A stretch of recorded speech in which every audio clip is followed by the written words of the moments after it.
ব্যান্ডেজের উপর মাসাহ করার বিবরণ।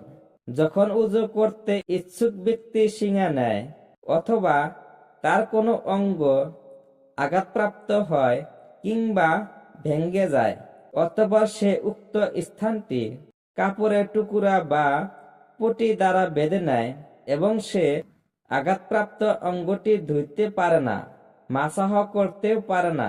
এমতা অবস্থায় উক্ত অঙ্গটির উপর বেঁধে রাখা পট্টির অধিকাংশ মাসাহ করা তার জন্য ওয়াজিব।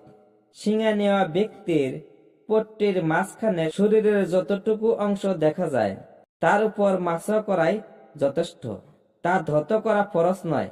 উপরোক্ত মাসাহ ধৌত করার মতোই, সুতরাং এতে কোনো সময় ধারা বাঁধা নেই এবং পট্টি পবিত্র অবস্থায় বাঁধাও শর্ত নয়। দু পায়ের একটির পট্টির উপর মাসাহ করা জায়েজ, অপর পা ধৌত করা সত্ত্বেও।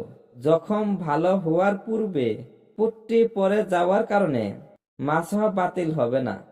পট্টির উপর মাসাহ করার পর তার পরিবর্তে অন্য পট্টি লাগানো জায়েজ এবং পরবর্তী পট্টির উপর পুনরায় মাসাহ করাও ওয়াজিব নয়, তবে পুনরায় মাসাহ করা উত্তম। যখন কারো চক্ষু ব্যাধিগ্রস্ত হয় এবং তাকে চক্ষু না ধোয়ার জন্য নির্দেশ দেওয়া হয় অথবা কারো নখ উল্টে যায় এবং সে ক্ষত স্থানে কোনো ওষুধ, মলম অথবা পিত্তজিল্লি দিয়ে রাখে এবং সেটা তুলে ফেলা তার জন্য ক্ষতিকর হয়, তখন তার উপর মাসাহ করা জায়েজ।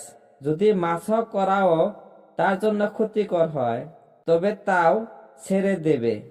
মোজা, পট্টি ও মাথা মাসাহ করতে নিয়তের কোনো প্রয়োজন নেই।